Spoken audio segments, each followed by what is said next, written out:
characters. I am Ananya and today we are going to study Garbh Sharir. In this video, you will learn about Garbhotpatti and Garbhavriddhi. This topic carries 25 marks. शुक्र शोणितम गर्भाशयस्थम आत्म प्रकृति विकार सम्मूर्छितम गर्भ इत्युच्यते.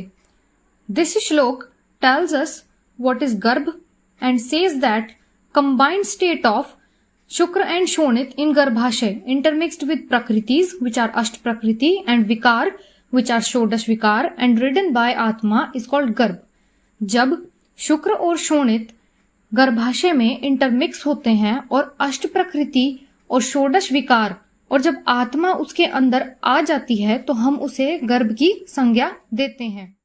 अब ये तो हमने देखा कि गर्भ किसे कहते हैं. आगे चलकर हम देखेंगे कि अब शुक्र किसे कहते हैं. व्हाट इज शुक्र? शुक्रम तदस्य प्रवदन्ति धीरा यद्धीयते गर्भ समुद्भवाय वायवग्नि भूम्य अंबु गुणपादवतद षड्भयो रसेभ्य प्रभवश्च तस्य.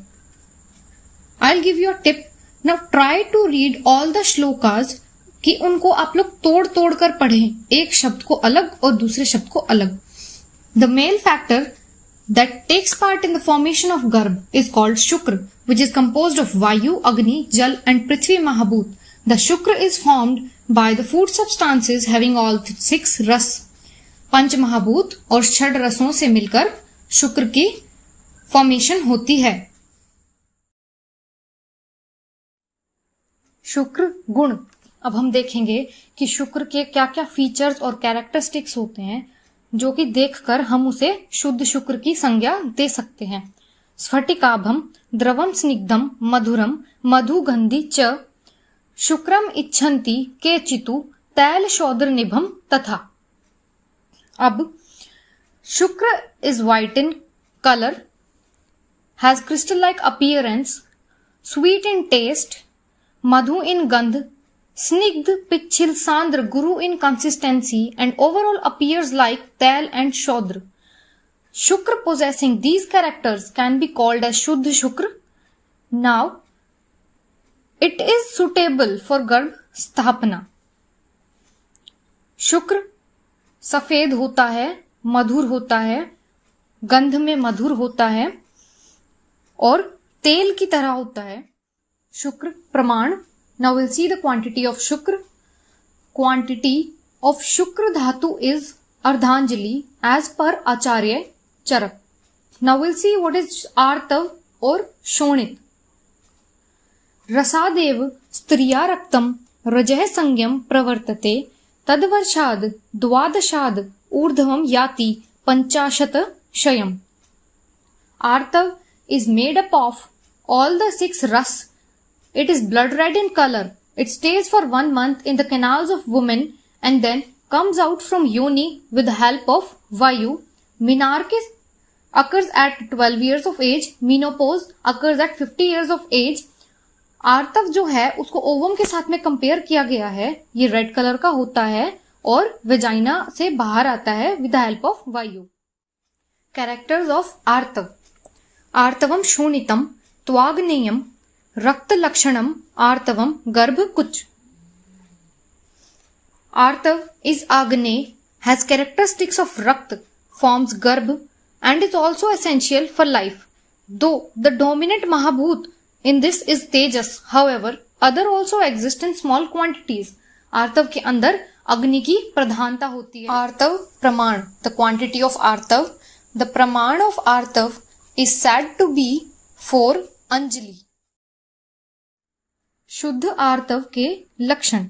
शाशाश्रिक प्रतिमम यत्तु यद्वा लाक्षारसोपमम तद आर्तवम प्रशंसन्ति यद्वासो न विरंजयेत. गुंजाफल सुवर्णम च पद्मालक्तक सन्निभम इंद्रगोपक संकाशम आर्तवम. आर्तव should be unctuous, bright red in color like padma, gunjafal, laksharas, indragop, shasha asrik and free from pain and burning. This menstrual blood does not cause any permanent stain on cloth. The quantity is neither very scanty nor very excess. आर्तव लाल रंग का होता है, इसको red lotus के साथ में compare किया है, लैक जूस, एब्रोसीड, कोकनियल एंड रैबिट के ब्लड के साथ में कंपेयर किया है। इसके अंदर कोई पेन नहीं होता, लेकिन भाव मिश्र ने बोला है अगर प्रकृति और दोष किसी स्त्री के बिगड़ जाते हैं तो वो अपने सिम्टम्स दिखाएगा, जैसे कि पेन और burning.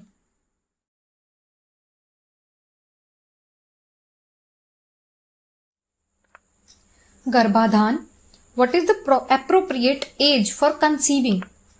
In males it is 25 years, in female it is 16 years according to Ayurveda. As per Ayurveda, the role of ahar and vihar must be considered for healthy progeny. Now we'll see some diets. Diet for female include the kind of ahar which increase pith and helps in proper formation of artav, and some aushadhi are snigdhafal घृत, महाकल्याणक घृत. Diet for males is मधुर द्रव्य प्रधान आहार, शीरम, घृत and शाल्योदन.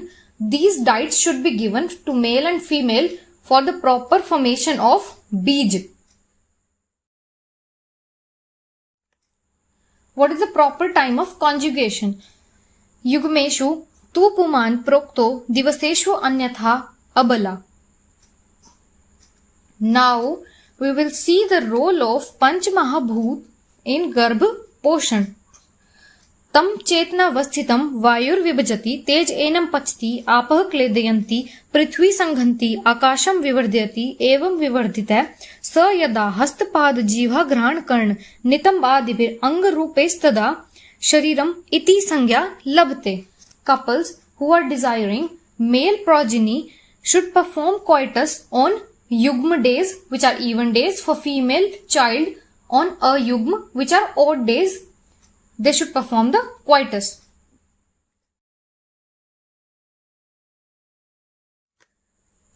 Role of Panch Mahabhut. According to Ayurveda, the Sharir has been stated to be composed of Panch Mahabhut. It is believed that Mahabhut not only participates in constituting the body, but the entire universe has come out of them. In true sense, Mahabhut, if looked upon very precisely, they appear to share only the material aspect, while the life principle or consciousness is controlled by Jivatma. महाभूत form only non living things, उनके अंदर consciousness जो है वो जीवात्मा डालती है. Role of त्रिदोष on गर्भ. हमारे शरीर के तीनों दोषों का गर्भ के ऊपर क्या रोल होता है? वायवकाश धातुभ्याम वायु आग्नेयम पित्तम अंभ पृथ्वीभ्याम श्लेष्मा. This shloka says that Vayu and Akash, the Agni and Jal and Prithvi, they constitute Vayu, Pit and Shleshma. The role of these functional units are so vital that they cannot be spared even on the cost of life. So much so that Maharishi Sushrut clearly accepted the maintenance of Sharir is directly based on Vat, Pit and Shleshma. It says that Vat is formed by Vayu and Akash, Pit is formed by Agni, and Shleshma is formed by Jal and Prithvi. Ling Vinishchay, which is sex determination, Tatra Shukra Bahulyat Puman, Artav Bahulyat Stri, Samya Udbhayo Napunsak Miti. As per classics, the predominance of Shukra leads to the formation of male child, the predominance of Artava leads to the formation of female child, while the predominance of both leads to the formation of a hermaphrodite progeny. आप लोगों को अगर गर्भशारीर के notes चाहिए तो आप इसे pose करके और वहीं से लिख लें और नोट्स बना लें. द प्लासेंटा फॉर्मेशन और अपरा निर्माण. गृहीत गर्भाणाम आर्तवहानाम स्त्रोतसाम वर्तमन्ये अवरुद्धन्ते गर्भेण तस्माद् गृहीत गर्भाणाम आर्तवम न दृश्यते ततस्ततः प्रतिहतम ऊर्ध्वम आगतम परम चोपचीयमानाम परेत्याभिधीयते शेषम च ऊर्ध्वम तरम आगतम पयोधरा अभिप्रतिपद्यते तस्माद् गर्भिण्य पिनोन्नत पयोधरा भवन्ति. The artavah strotas of a pregnant woman becomes occluded by the presence of garb. This is the reason for no menstruation during pregnancy. Thus, because of this, the menstrual fluid that is incapable of moving downwards begins to move upwards. A part of it gets accumulated and contributes the formation of placenta and contributes to the breast milk. कहने का अभिप्राय यह है कि गर्भवती महिला में menstruation नहीं होता है और जिस भाग को नीचे की ओर आना चाहिए था वह ऊपर की ओर जाना शुरू कर देता है। उसमें से एक भाग अपरा का निर्माण कराता है, दूसरा भाग स्तन्य का निर्माण कराता है। ये काफी इंपॉर्टेंट श्लोक है, अगर आप लोग इसे याद करेंगे तो काफी अच्छा रहेगा, मार्क स्कोरिंग भी है ये।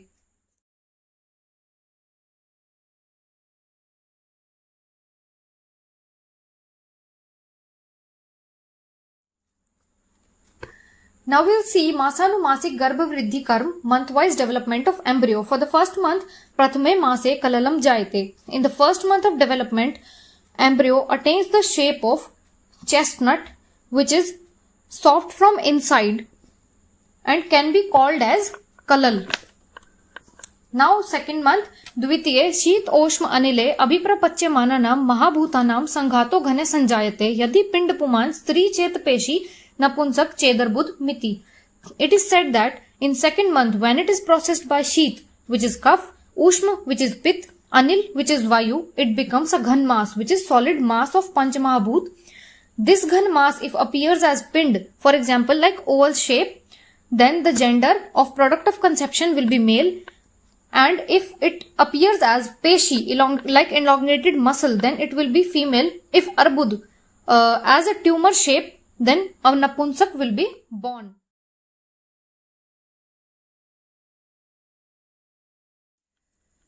Now in third month, तृतीय हस्तपाद शिरसाम पंचपिंड का निर्वर्तन्ते अंग प्रत्यंग विभागच्च सूक्ष्मो भवति. According to Sushruत, Gatra Panchak, which are 5 buds, are also formed, and from these 2 lower limb to upper limb and a head will be developed. All the parts of the body and their subdivisions appear in minute form. Now fourth month, चतुर्थे सर्वांग प्रत्यंग विभागे प्रव्यक्तो भवति. गर्भ हृदय प्रव्यक्ति भावत चेतना धातु अभिव्यक्तो भवति. According to Sushruत, in fourth month अंग प्रत्यंग विभज, like demarcation of organ is more predominant. The chetna dhatu also gets manifested because hridaya, which is heart, becomes obvious. The seat of chetna, which is atma, is hridaya. Therefore in fourth month Garbh desires things to taste, to smell, etc.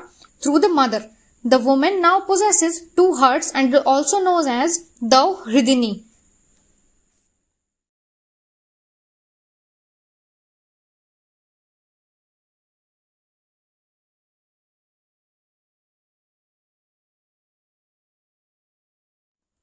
Now the fifth month, Panchame Maneh Prati Buddhataram Bhavati. In fifth month, the man or mind of the fetus begins to function. Thus, the fetus forms a subconscious state. Now, the shloka for the 6th month is Shashto Buddhi. In this stage, more enlightenment of Buddhi occurs. The Buddhi manifests in 6th month of development. Charak opines that the fetus becomes endowed with more energy and complexion at this stage. For the 7th month, सप्तमे सर्वांग प्रत्यंग विभाग है प्रव्यक्त तरह. According to Sushruत, in 7th month, all parts and their subdivisions become more obvious. Means we can see them clearly by ultrasonography or any other method, but we can see them clearly at the 7th month. Now the 8th month, अष्टमे अस्थिरी भवत्या ओजः तत्र जातेश्चन जीवे निरोजस्तवाद नैरित भागत्वाच ततो बलिम मासम ओदनम अस्मय दापियेत. In 8th month, the ojas becomes unstable, shifting from the mother's side to the fetus and vice versa. Hence, a child born in 8th month does not survive after birth due to absence of ojas. Hence, to avoid premature birth of child, special offerings are made during 8th month of the pregnancy. Now we'll see the shloka of the 9th month. नवम दशम एकादश द्वादशा नाम अन्यम अस्मिन् जायते अतो अन्यथा विकारी भवति. Vagbhat had said that stressing upon more on gestation period, Vriddha Vagbhat says even a single day after completion of 8th month, its normal delivery time till the end of 1 year afterwards, it will be abnormal or vikari. गर्भ संभव सामग्री ध्रुवम चतुर्नाम सानिध्याग्धरे स्याद विधि पूर्वक ऋतु क्षेत्र अंबु बीजा नाम सामग्रे आद अंकुरो यथा. This is the shlok dealing with the factors composing the garbh. Maharishi Shushruta says that it is formed by the coordination of 4 factors. Now we'll see them in detail. First is Ritu. It is the appropriate time for conception. During this period, only Bijodgam or Phalodgam means ovulation occurs, hence conception is possible. The second one is Kshetra, which is Yoni Marg or Garbhashay. Third one is Ambu. Ambu is the Ahar, which nourishes the Garbh. And Bij is the fourth. It indicates both Shukra and Artav in male and female respectively. Bij is the substance responsible for the reproduction. Bij iti Shukra Shonite. It says Bij refers to the male pronucleus, which is Pumbij or sperm, and the female pronucleus, which is Tribij or ovum. अब हम बीज भाग देखेंगे. बीजस्य अंग प्रत्यंग निर्वर्तत को भागो बीज भाग है. The बीज भाग are the component lying inside the बीज and holds responsibility of the development of different organs of body. Now we will see what is बीज भाग अवयव. बीज के अंदर वाला भाग होता है ये. मनुष्य बीजम ही प्रत्यंग बीज भाग समुदायात्मकम स्वस्य हरा प्रत्यंग समुदाय रूप पुरुष जन्मकम यस्य यस्य ह्य अंग व्यवस्य बीजे बीज भाग उत्पत्तो भवति तस्य तस्य अंग अव्यवस्य प्रकृति रूप जायते न उपजायते च अनुपतापात. ये दोनों श्लोक हैं और आपको इन्हें लर्न करना होगा. Now we will talk about their English और Hindi form. The part of seed responsible for formation of particular organ if vitiated will result in the vitiation of respective organ. ऐसा कहा जाता है कि बीज के अंदर काफी सारे भाग होते हैं जो कि रिस्पॉन्सिबल होते हैं स्पेसिफिक ऑर्गन्स बनाने के लिए. अगर उस भाग के अंदर कोई प्रॉब्लम आ जाती है या वो स्पॉइल हो जाता है तो एज अ रिजल्ट वो ऑर्गन भी स्पॉइल्ड ही फॉर्म होगा. अब हम गर्भोत्पादक भाव देखेंगे. ये गर्भ की प्रोडक्टिविटी के फैक्टर्स हैं.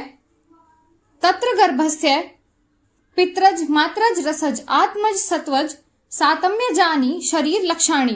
Along with some factors which are Panch Mahabhut, another 6 factors has been described by Acharyas. These are Matraj, Pitraj, Atmaj, Satmaj, Rasaj and Satvaj Bhav. Garbha is formed and developed by the combination of these bhav. Now we'll see them in detail individually. The first bhav which we'll see is Matraj Bhav. Mas Shonit, Medo, मज्ज हृन्नाभि यकृत प्लीहांत्र गुद प्रभृतानि मृदुनि मातृजानि. मांस शोणित मेद मज्जा हृदय नाभि यकृत प्लीहा आंत्र गुद etcetera which are the soft parts, they are derived from the mother. दूसरा भाव है पितृज भाव. गर्भस्य केश शमश्रु लोम अस्थि नख दंत सिरा स्नायु धमनी रेतः प्रभृतिनि स्थिराणि पितृजानि.